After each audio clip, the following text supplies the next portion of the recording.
All right, what's up, everybody? My name is Brian Nichols. Today, we're going to do a reaction video to the UFC 247 event that just finished about 20 minutes ago, give or take. I apologize in advance. I've been sick for, 2 weeks now. Trying to get over this friggin' cough. I haven't made a video in like 2 weeks because I've been just initially it wasn't that bad. It was just like phlegm, just kind of feeling shitty. But then it got crazy with the amount of coughs. Like like I'm still gonna cough a little bit here and there. I'm sorry, but I want to make a reaction video. I wanted to make a preview video for this UFC event. I also wanted to go to the Invicta fights yesterday that were here in Kansas City. But again, I don't want to go spreading this around. I've been trying to not go to work too much because I didn't want to get people sick at work, and it's been all over the place. But I got to make a reaction video to the fights today because it not a crazy card, nothing special, but that main event, I want to talk about that. So, anyways, so yeah, this is gonna be my reaction video to that, my initial thoughts and everything, and let's get this show on the road, shall we? So, if for some reason you haven't seen the fights or don't know any of the results, spoilers are ahead. So, close out the video, go watch the fights, come back when you know what happens. So, you ready? Let's go. UFC 247 main event: Jon Jones versus Dominick Reyes. Ended at the end of the fifth round because it went all five rounds, and it was a unanimous decision for Jon Jones. And what can we say about this fight? Dominick Reyes is a G. I'll tell you what, that dude came out swinging. Now, I know some people are going to obviously have their thoughts on what rounds go to what fighter between Dominick Reyes and Jon Jones.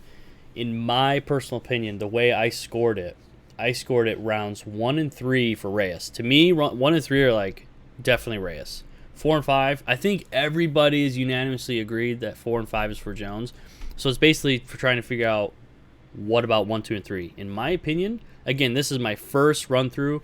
I almost would really like to rewatch that fight again. I know at the end of the show, Joe Rogan, and I'll talk about that. I might talk about that in a different video, about all the ideas Joe Rogan has about improving our judging in our fights, and specifically in MMA. But Joe Rogan, excuse me, was talking about how if they wanted to judge the fight, they'd rewatch it a couple times. It's like the judges can't do that. They're sitting there doing it live. So I'm acting like a judge. I just saw it not live, or I didn't see it live in person, but I saw it live on my computer. And just going off of the first time, again, I was obviously listening to the broadcast, so who's to say they influenced my decisions as well? But what I scored it as, I scored it rounds 1 and 3 for Reyes. Round 2 was, to me, the one that was a toss-up, where I was like, round 1, definitely Reyes. I feel like he came out guns blazing, and the majority of the round was him.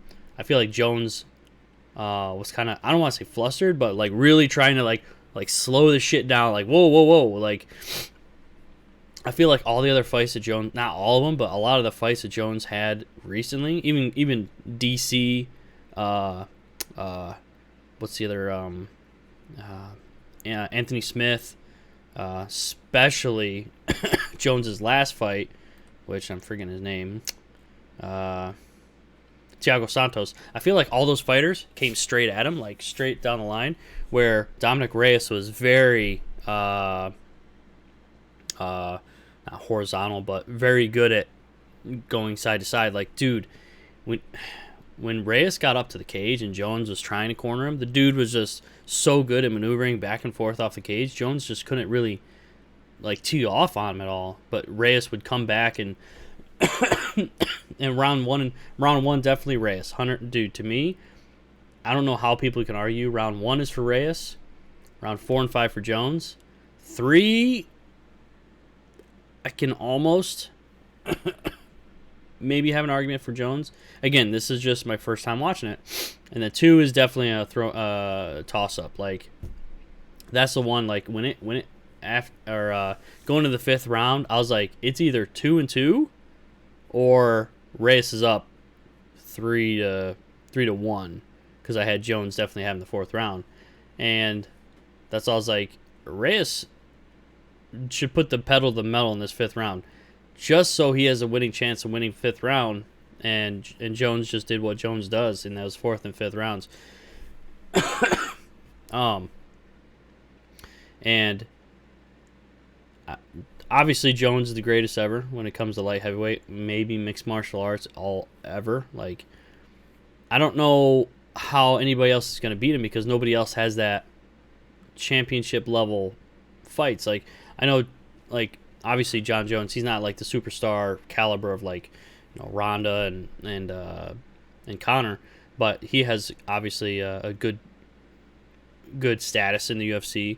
And the thing is he doesn't finish a lot of his fights. A lot of his fights go full distance. I know a lot of fighters like Conor, like he's, you know, on top of his brashness and everything else, he finishes his fights.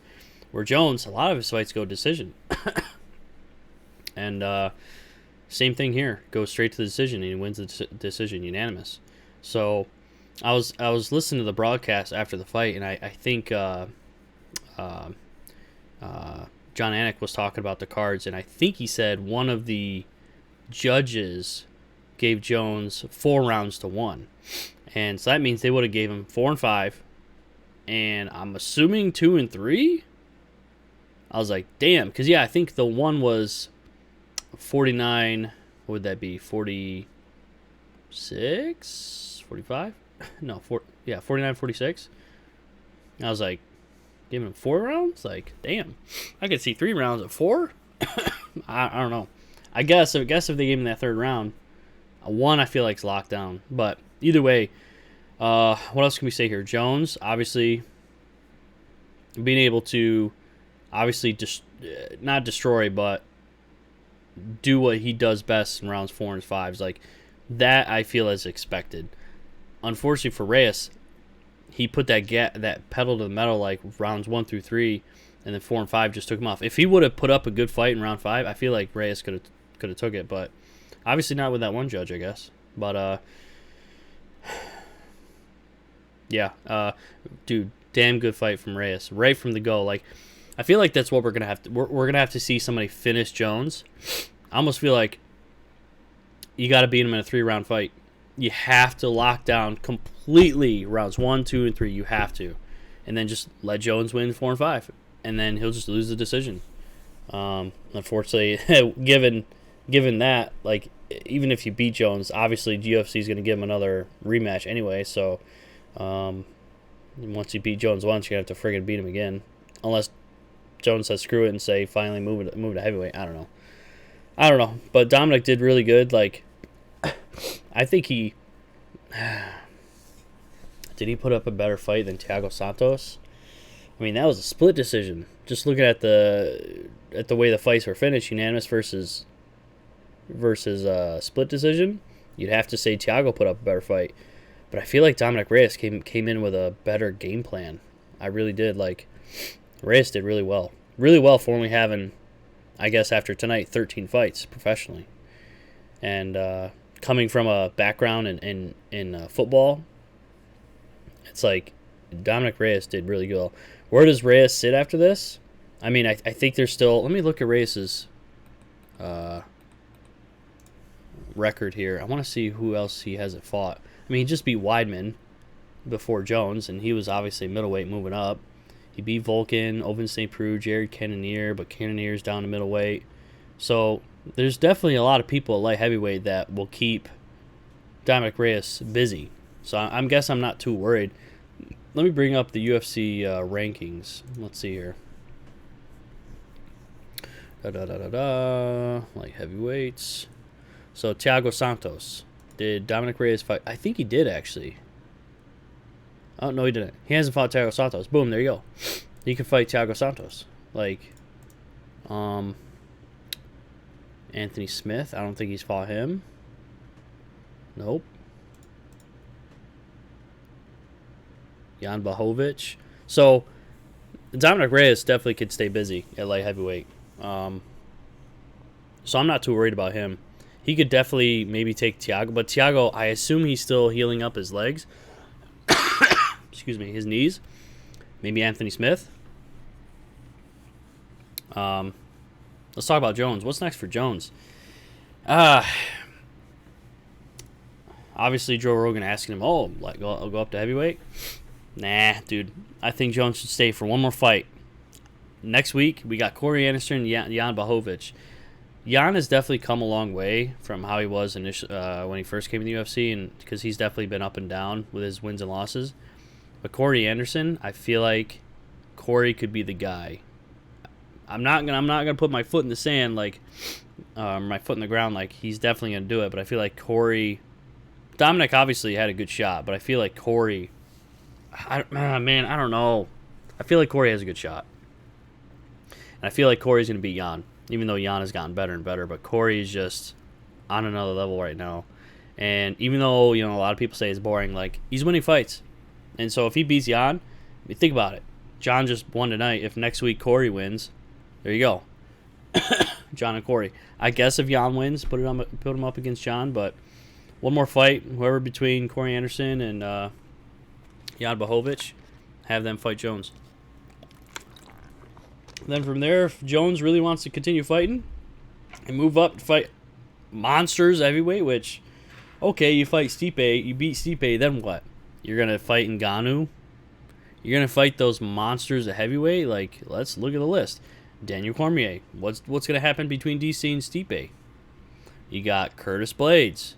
You got JDS, like Derrick Lewis, Rosenstruck. Like, you're going to go out and fight those monsters? I don't know. But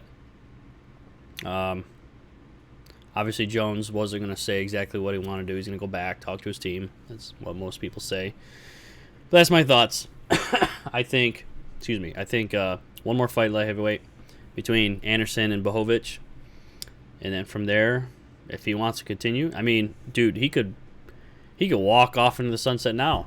Call it a career. Like, how's anyone going to top it right now? It's going to take a long time. Maybe Khabib, if he could. Rumors Khabib's not even going to last much longer. Beat Tony Ferguson and then beat Conor and then take off after that. Like, that's not even close to Jon Jones' record of title defenses. So, Jon Jones, yeah, that's what I feel like might happen. One more fight, either Corey Anderson if Corey wins, just start screaming title shot, talking shit at Jones. He could probably get the next shot. And then he could either go to heavyweight or ride off into the sunset. So that's my fight. That's my thoughts on the on the first fight, or excuse me, the main event. And I thought it was a really good main event. Co-main event, we had Valentina Shevchenko defeating Katlyn Chookagian in round number 3, 1 minute and 3 seconds into the round. And she won via ground and pound via crucifix. Ah, man, I don't know what it is about a crucifix, but I love a crucifix. It's like, there's some techniques that I love. I've just grown to love them, like the uppercut. I don't know why I love the uppercut. The uppercut and the crucifix. There's some others, but crucifix, man, dude. Just the idea of, imagine just, I've done some jiu-jitsu, but I've never done I've done a little MMA. But I've never been literally in the crucifix position, like somebody literally laying across your chest, both arms. You can't do anything other than this, like trying to cover your face, and they're just doing this.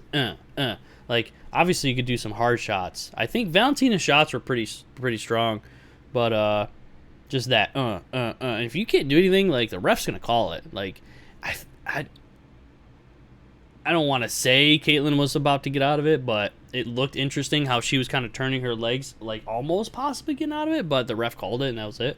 But damn, and that cut on Katlyn's, what was that from an elbow? I don't even remember.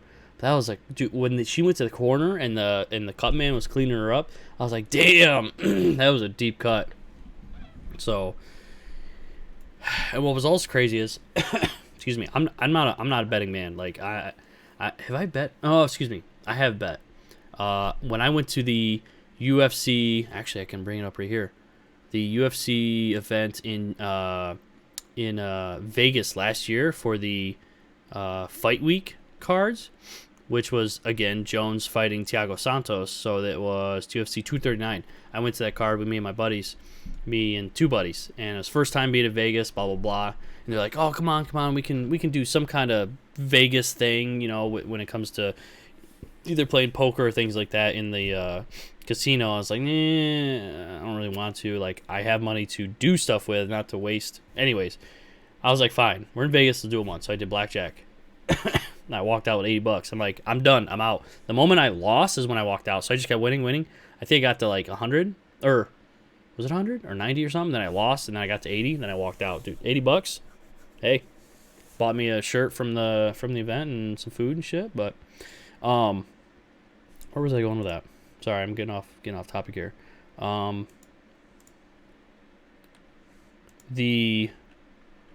I think that wasn't the same one. Because that was the same card that Amanda Nunes fought Holly Holm and head kicked her. Dude, that same, I'm getting way off topic here. That same event, I was there with my one buddy who watches UFC quite a bit and MMA. And my other buddy, he tries to keep up. He doesn't watch as much. It's like that one buddy. It's like he'll watch it when it's like big cards or, and he's able to reference some of the big fighters. That's about it. And I was telling him, like, in my opinion,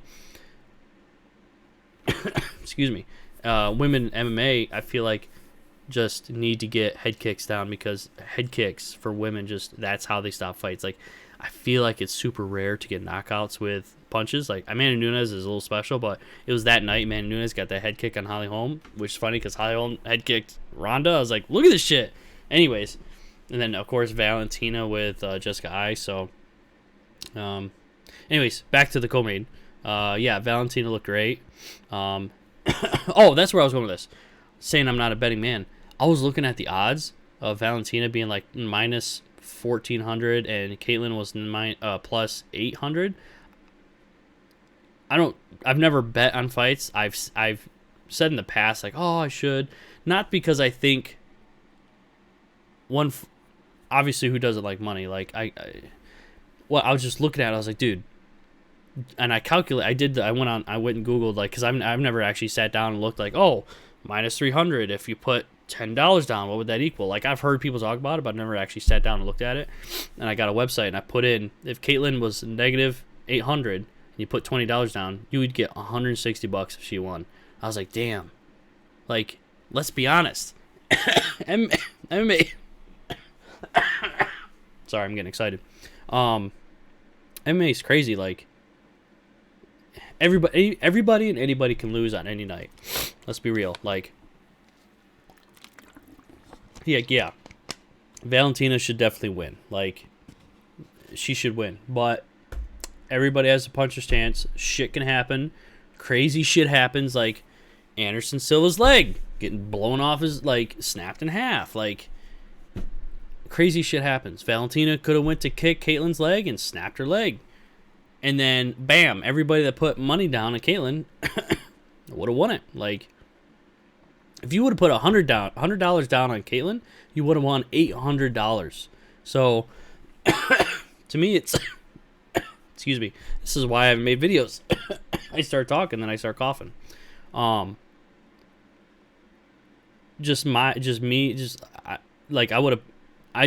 literally signed up to put a bet down of $20 on Katlyn, and then the website required like more information before it could pull money from my card. So I guess I got saved $20, but man, if she would have won and I wouldn't have put that $20 down and won like $160, whatever, or yeah, $160, I'd be pissed. Anyways, Katlyn, I guess back to the drawing board. For Valentina, what's next for her? You got me. Let's look at the rankings for her division. She's beat Katlyn Chookagian. She beat Jessica Ai. Joanne Calderwood? Joanne fighting Valentina? I don't know. Jennifer Maya? Man, I don't know. Roxanne Modafferi? Roxanne fighting Valentina. This Vivian is really good. But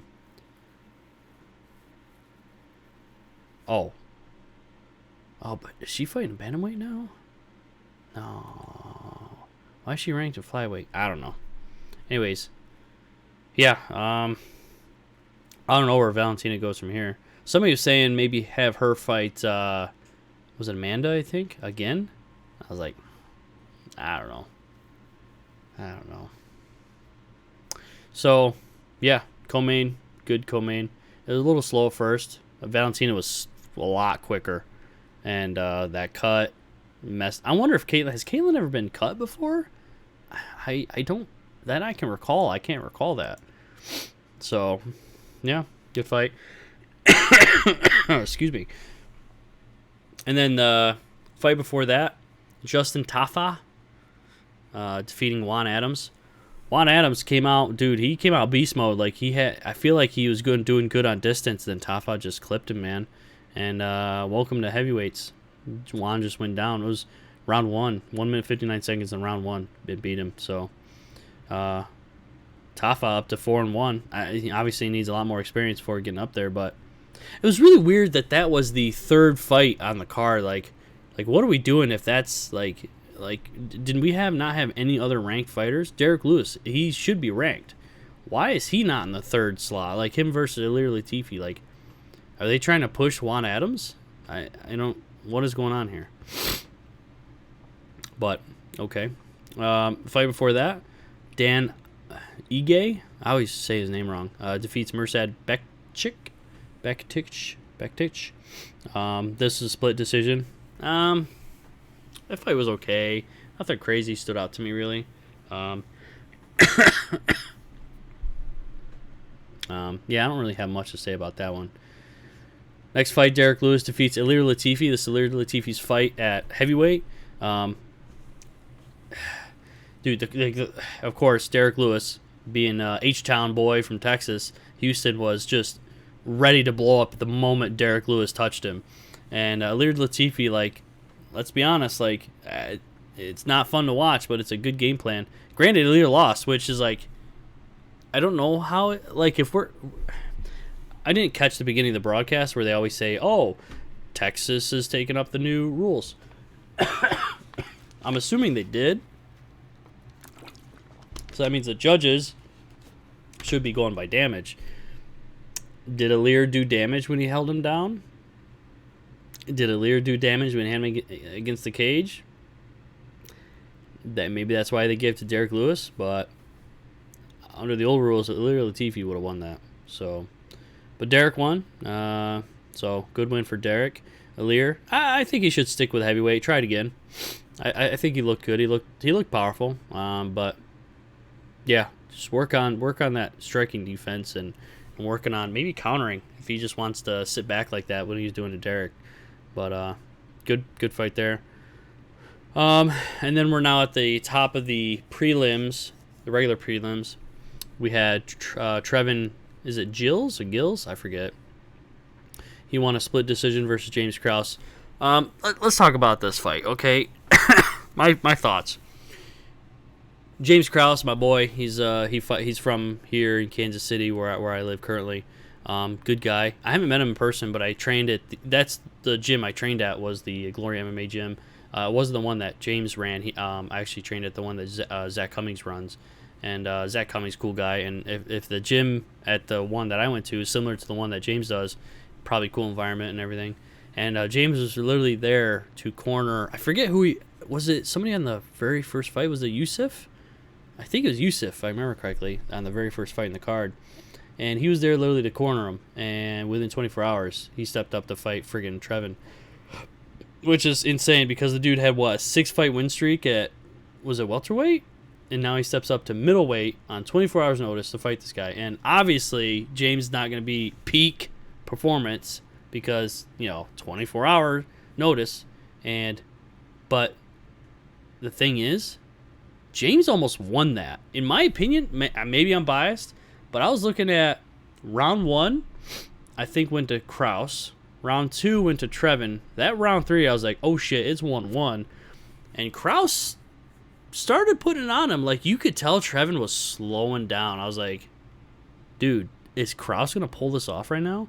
And at the end of the fight, I was like, that third round is dicey. Like, I feel like Krause definitely could have pulled that off. But obviously they gave it to Trevin. But in my opinion, if that Trevin would have showed up and fought, who was the person that... Antonio Arroyo? I don't know much about the dude. But if Antonio would have had a little more in the gas tank than Krause and Trevin did, Trevin would have lost, dude. Trevin... Obviously, don't get me wrong, he did great, but he got almost as gassed as Krause, and he had a full camp. Like, maybe it's because he had to switch up his style last minute to fight Krause. I don't know. I don't know the specifics. It's just, it looks bad when you're that tired, when you're fighting somebody that is, like, within 24 hours fighting you. Like, I feel like he needs to work on that, but good win.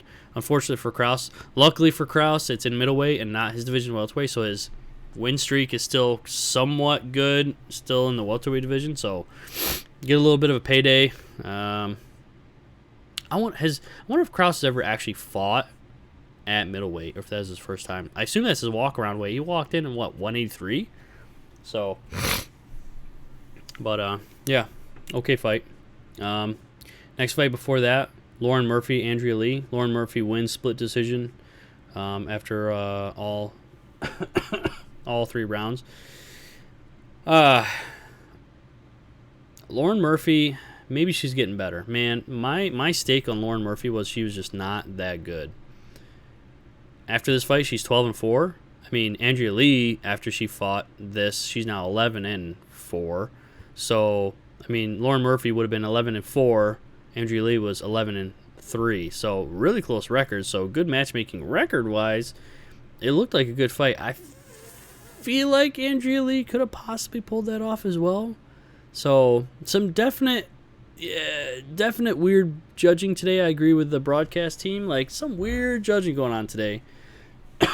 But yeah, great win for Lauren. I mean, I didn't hear her scream anything for a title shot, and she was literally on the undercard of the champion fighting the night. And looking at the list, like, she could possibly be the next one. Like, here, let me bring it up.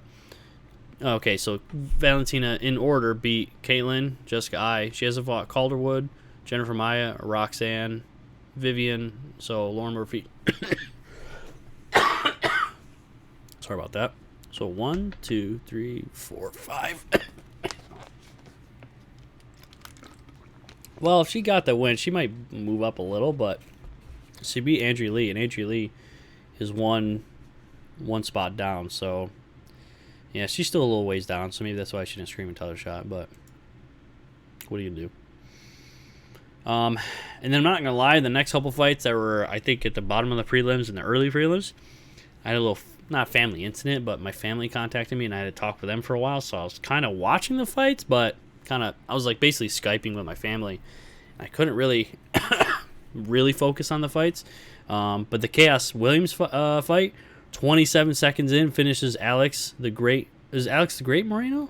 Or the Great White Moreno? Yeah, Great White. Damn, Alex Moreno's a beast in my opinion.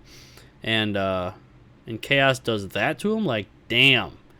Like, Chaos is now 10-1. Dude looked good. Looked really good. And then right fight before that, like when I was basically Skyping my family, I saw the fight before that, which was Mario Batista defeats Miles Johns, round 2, 141 with a flying knee. I saw that and I was like, oh! And then my family's like, what? I'm like, nothing, just the fights. That was sick. Flying knee to the ground and pound. So I saw that. I didn't really get to watch the rest of the fights because I was on that call with them the whole time. But outside of that, okay card, nothing great. Judging was weird. I took a lot of notes of things that I want to talk about in separate videos. Like I wanted to make the preview for this event, but I didn't because I'm sick. And I have this other Bellator video I want to work on. But again, being sick, I haven't done it yet because I'm just going to cough in your ear. But I have notes of a Bellator video I'm working on the Bellator one's gonna be interesting. I have one talking about kind of to branch off of the conversation that Chael has had in the past about 5-round fights, about eliminating them altogether. And my thoughts are, why eliminate them? Why not just excuse me, why don't we just lower the number of them, you know? So anyways, that's my reaction to the UFC 247 event tonight. If you like the video, give it a thumbs up. I'm at 9 subscribers. Dude, I need 1 more subscriber. Get me that 1 more subscribe, and I'm at 10. Appreciate that, and thanks for watching. Have a good night. Get some sleep. It's fucking late as balls. So, have a good night. What do we have next weekend? I think, oh yeah, Corey Anderson and Jan Blachowicz. So, anyways, go to bed, and talk to you guys next week. Peace.